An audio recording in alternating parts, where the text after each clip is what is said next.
जी अस्सलाम वालेकुम दोस्तों, मैं सरफराज सफ़ी हूँ और आप मेरा वीडियो लॉग देख रहे हैं। असेंबलियां हम समझते हैं कि कानून साजी के लिए होती हैं। हम समझते हैं कि असेंबलियों में पब्लिक की, अवाम की भलाई के लिए कवानीन बनते हैं। अवाम की भलाई के लिए वहाँ हर तरह की कानून साजी होती है और बहसो तकरार होती है कि किस तरह से हमने अपने मुल्क को, अपने आइन को कायम दायम रखना है और किस तरह से आगे बढ़ना है, हम ये समझते हैं। लेकिन असेंबलियां विच रेप, असेंबलियां विच औरतां दियां कीमतां लगदियां। बड़ी ही खौफनाक है ये स्टोरी आज की, बहुत दिल दहला देने वाली स्टोरी है। लेकिन उससे पहले एक छोटी सी बात याद करें। मेरे पुराने व्यूअर्स, फॉलोअर्स, मेरे दोस्त जानते हैं, 5 अक्टूबर था वो, अक्टूबर का मतलब स्टार्ट अक्टूबर का, पिछले साल का, 2023 का।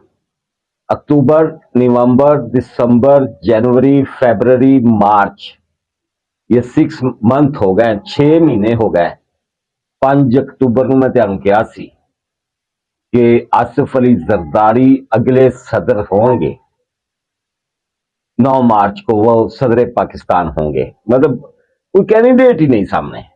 वो जो कैंडिडेट लेके आए सुन्नी इत्तेहाद वाले, जिसकी नकलें उतारता था इमरान खान, हैंडसम हैंडसम नकलें उतारा करते थे, कंटेनर पे खड़े होके, सर पे दुपट्टा लेके, स्टाइल बना के, महमूद खाना चकजई का, और बातें किया करते थे। यार कितने वैसे यू टर्न है, कितने यू टर्न है। मौलाना फजल रहमान को अब डीजल नहीं कहना।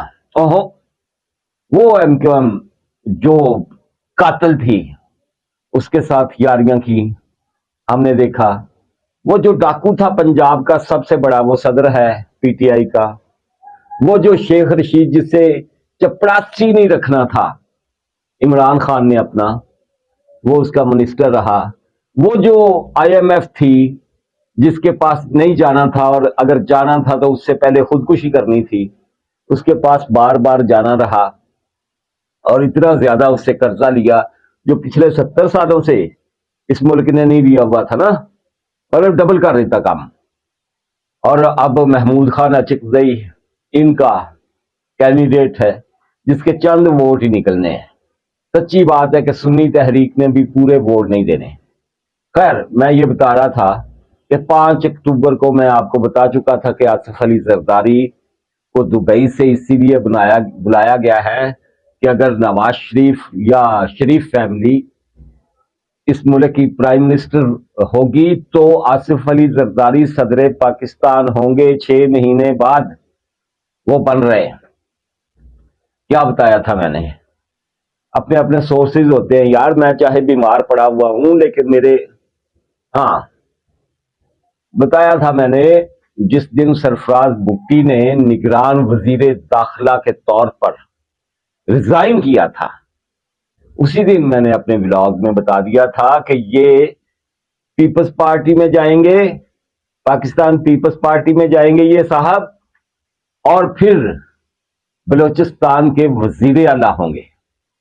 बन गए भाई, वो कल दे बने हुए। आज दोपहर, मतलब हथेली पे सरसों जमाने वाली बात है ना।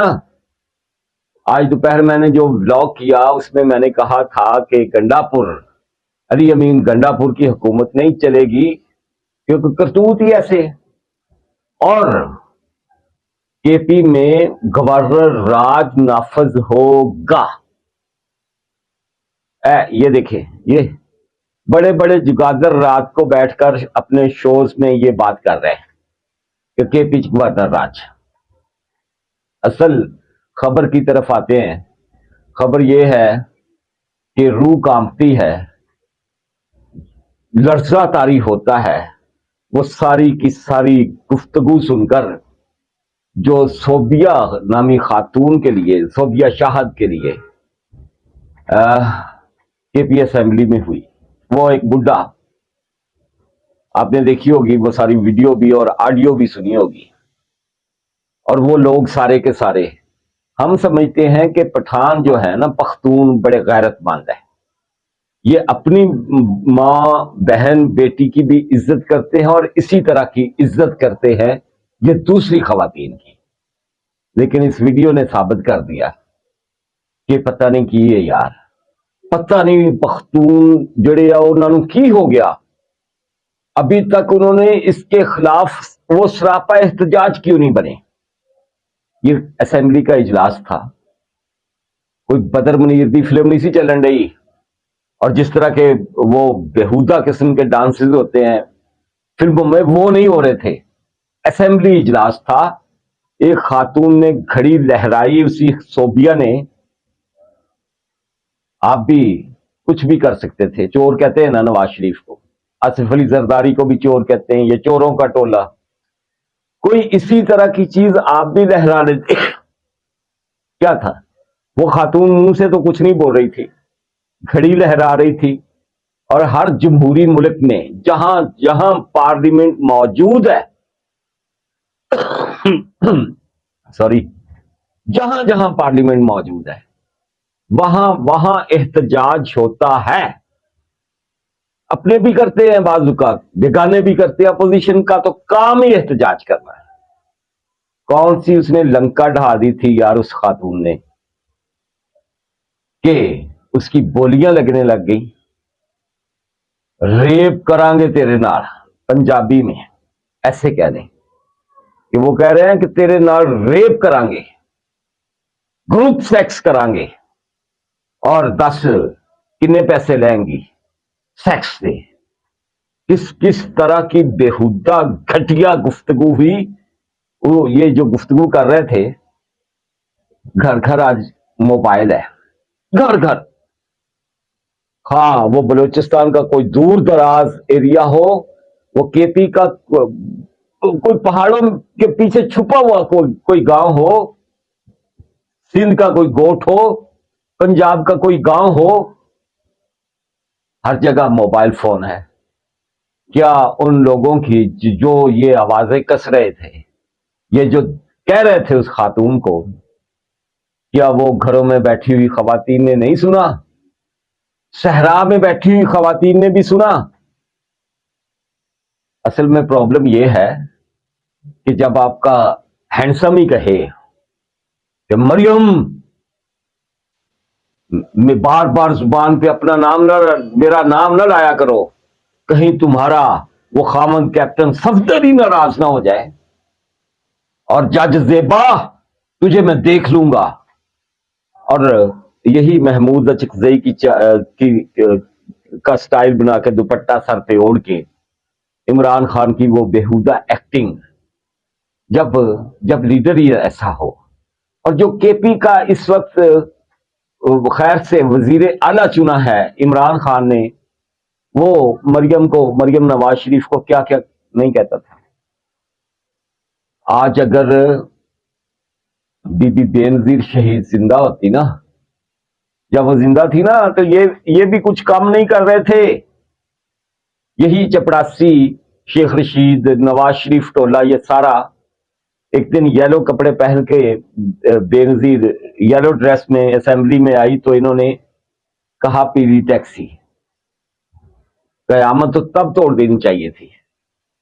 बीबी बेनजीर की पार्टी में था ये राणा सनाउल्ला, इसने इसी मरियम नवाज शरीफ के खिलाफ कोई बेहुदा बात की, तो बीबी ने खड़े खड़े को पीपल्स पार्टी से निकाल दिया, जिसे बाद में गोद में ले लिया मुस्लिम लीग नून ने। खैर वो अक्लमंद भी हो गया राणा सनाउल्ला, उसने अपनी पुरानी आदतें छोड़ दी, हरकतें छोड़ दी। छड़ दे आदतां पुरानियां, नहीं ते पछताएगा दिलां दिया जानियां। ओ याद आ गया मैंने गीत, जो कुछ हुआ असेंबली के अंदर।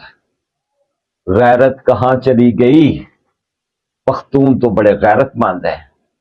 जो कुछ करता रहा अली अमीन गंडापुर, वो पागल खाने भेज रहा था ये चंद ही दिन पहले की उसकी वीडियो लीक हुई है, जो फजल रहमान।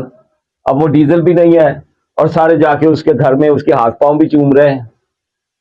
यार क्या हो गया है यार, ये किस तरह की सियासत है? या जहां खवातीन को तहफ़्फ़ुज़ हासिल नहीं, जहां खवातीन की इज्जत नहीं, जहां खवातीन का वकार मजरूह होता है, अवाम सारे दा पहले ही कचूमर कढ़िया होया ना इस हुक्मरान टोले ने।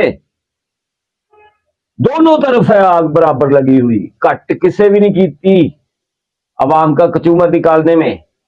और अब खवातीन के साथ इस तरह की बेहूदगी, और बेहूदगी की इंतहा देखिए। आगे आइए, पिछला सानिया हुआ है ना, तो जो खातून एएसपी शहरबानो सैयदा शहरबानो नकवी, उसकी किरदार कुशी यार, जो उस खातून को, एक खातून को बचा कर ले गई दरिंदों से, उसकी किरदार कुशी पे दिन रात एक किया हुआ है पीटीआई वालों ने। हम कहां फंस गए यार, हम किधर रह गए हैं, कोई समझ में नहीं आ रहा। उस खातून के साथ ये कुछ हुआ और मुस्लिम लीग नून की खैरत सोई रही, किसी ने ना जगाया। रेड लाइन कहा है मरियम नवाज शरीफ ने, वो इस वक्त वजीर आला हैं पंजाब की, सबसे बड़े सूबे की। उन्होंने क्या कहा है? उन्होंने कहा है कि रेड लाइन है मेरी ये खवातीन, उनकी बेहुरमती बेइज्जती कहीं भी हुई तो मैं छोड़ूंगी नहीं। मरियम नवाज शरीफ साहबा, आज आपके चचा साहब ने इस मुल्क का फिर से वजीर आजम बन जाना है। सिर्फ भतीजी बन के एक दफा शहबाज शरीफ की वजीर आला पंजाब का टैग हटा के अगर सोबिया को इंसाफ दिला दे तो क्या ही बात है। हम समझ लेंगे, हम जान लेंगे कि आपकी वाकई रेड लाइन है। और अगर ये सियासी नारा है तो ऐसी बड़े सुने हुए, बहुत सुने हुए हैं हमने ये नारे, तरह तरह के नारे, किसी का कोई, किसी का कोई, किसी का कोई। दिलाए इंसाफ, लाए उन्हें कटहरे में इबरत का निशान बनाए उन बंदों को जिन्होंने असेंबली में खड़े होकर, असेंबली में सोबिया की इस तरह की बेहुरमती की, उसकी तजलील की, उसे मुंह दिखाने के काबिल नहीं छोड़ा। लेकिन वो दलेर खातून है, दलेर खातून है तो इसीलिए डटी रही। आप गूगल करें, आपको पता चले कि मरियम नवाज शरीफ के साथ उस खातून की कितनी मुलाकातें हैं, कितनी मोतबर है वो। और ये सब कुछ उसके साथ हो गया और इन्हें, इनके कानों तक जू नहीं देंगी। फिर किसी ने गैरत दिलाई, दूसरे तीसरे दिन बाद अमीर मुकाम ने सोबिया को साथ बिठाकर प्रेस कॉन्फ्रेंस की, थाने में रपट दर्ज करवाई। शहबाज शरीफ भी आज मिले, मतलब अब तो कल हो गया ना, सोबिया को जाकर मिले। पहले कहां गए हुए थे, पहले कहां मरे हुए थे? सोचने वाली ये बात है कि ईंट का जवाब तब ही पत्थर से क्यों नहीं दिया। बदर मुनीर दी फिल्म देखते रहे चुप करके, तुसी भी, या तुसी कोई सुल्तान राय दी ला रही सी या अमिताभ बच्चन दी ला रही सी, ਜਿਹੜਾ ਕੰਨਾਂ 'ਚ ਘੁੰਗਣੀਆਂ ਪਾ ਕੇ ਤੇ ਆਰਾਮ ਨਾਲ ਟੁਰੇ ਫਿਰਦੇ ਰਹੇ। ਇਸੇ ਚਾਹ ਦੇ ਵਿੱਚ ਸਾਡਾ ਸਪੀਕਰ ਜਿੱਤ ਗਿਆ, ਇਸੇ ਖੁਸ਼ੀ 'ਚ ਕਿ ਸਾਨੂੰ ਅਸੈਂਬਲੀ ਦੇ ਵਿੱਚ ਅਕਸਰੀਅਤਾਂ ਮਿਲ ਗਈਆਂ, ਇਸੇ ਖੁਸ਼ੀ 'ਚ ਕਿ ਸ਼ਹਬਾਜ਼ ਸ਼ਰੀफ ਫਿਰ ਵਜ਼ੀਰ ਆਜ਼ਮ ਬਣ ਰਿਹਾ ਇਸ ਮੁਲਕ ਦਾ। बहुत बड़ी रेड लाइन है जिसकी तरफ मैं आ रहा हूं, जो बताने जा रहा हूं। लेकिन उससे पहले वही एक गुजारिश कि भाइया बहनों, भैया, भाईजान, मेरे प्यारे व्यूअर्स, रमजानुल मुबारक आ रहा है। बड़े बड़े जो एंकर है ना और यूट्यूबर्स जो है, करोड़ों रुपया एक एक एंकर, करोड़ करोड़ का हदफ है उनका, इकट्ठा कर रहे हैं अपने व्यूअर्स से, अपने फॉलोअर्स से, और राशन तकसीम कर रहे हैं किसी नादार के घर, किसी मजबूर के घर, किसी गरीब के घर, किसी सफेद पोश के घर। ये वाइट कॉलर गुर्बत बहुत फैल गई है। आप समझो जितने किराएदार हैं इस मुल्क में वो सारे के सारे गरीब हैं इस वक्त, किराए के घरों में रहने वाले। और झोंपड़ियों की तो बात ही छोड़ देना, कच्ची आबादियों की तो बात ही छोड़ दे। मैंने भी ये फैसला किया था कि मैं बीमार हूं, आप कुछ 2 आने, 4 आने, 10 रुपए, 10,000, 1 लाख, 2 लाख कुछ भेजेंगे तो मैं भी राशन के पैकेट बना बना के आपकी भेजी हुई रकम से स्वाब तो आपको ही जाना है, मैं तकसीम करूंगा और हो सकता है इसी के सदके मेरियां बीमारियां दूर हो जाए। लेकिन आप कान नहीं धरते, मेरी बात पे कान नहीं धरते। उनको करोड़ों देते हैं, वो कहते हैं हमारा 75% हदफ पूरा हो गया। हमारी मेरे जैसों की बात नहीं सुनते, जो सच्ची बातें आपके सामने रखता है यार, नहीं सुनते। पर फिर भी जो खुदा खौफी वाले हैं, जिनके दिल में रहम है, जो किसी के काम आना चाह रहे हैं, जो चाहते हैं, स्पेशली ओवरसीज पाकिस्तानी, जिन्हें वहां कोई इस तरह का मोहताज नहीं मिलता, इस तरह का कोई रोजादार नहीं मिलता जिसके घर सहर के लिए और अफ्तार के लिए कुछ नहीं है, वो जरूर इस बैंक अकाउंट में पैसे डाल सकते हैं। जो बैंक अकाउंट मैं डिस्क्रिप्शन में भी दे रहा हूं और इस व्लॉग के कमेंट्स बॉक्स में भी होता है। जो यहां आप कमेंट करते हैं ना, किसी भी ब्लॉग पर, किसी भी वीडियो पर, मतलब इस वीडियो पर जहां आपने कमेंट करना है वहां आपको बैंक अकाउंट नंबर भी मिलता है, जैज कैश इजी पैसा नंबर भी मिलता है, दोनों मिलते हैं। हो सके तो जरूर मेरी सेहत के लिए दुआ भी करें और हो सके तो मेरे हाथों से ये देख काम भी करवाएं, कुछ ना कुछ जरूर भेजें। आपके खजाने भरे रहें, आपके लिए बहुत सारी दुआएं।